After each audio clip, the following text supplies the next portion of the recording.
அதெல்லாம் ஒன்றும் நான் பார்த்துக்கிறேன். இவன் அண்ணன்டி. அச்சச்சோ, போச்சு செத்தோண்டா. மாப்பிள உன் தங்கச்சி மாப்பிள.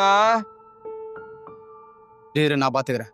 மாப்பிள்ள இது கூலியை பழகிட்டு முதுகுல குத்திட்டியாடா. மாப்பிள்ள அவன்கிட்ட சொல்லணும். பேசாதடா.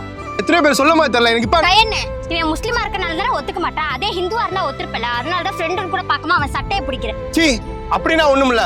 இத்தனை நாளா அவனை மாப்பிளன்னு சொல்லிட்டு வாயில இருந்து கூப்பிட்டேன்னு நினைச்சியா? என் மனசுல இருந்து கூப்பிட்டேன். யாரோ ஒரு மூணாம் மனுஷன் சொல்லி தெரியுது. ஏன் அது அவன் வந்து சொல்ல மாட்டானா? இல்ல மாப்பிள்ள நான் சொல்லணும் தான் மாப்பிள்ள நினைச்சேன். கரெக்டான சுச்சுவேஷன் மேலடா.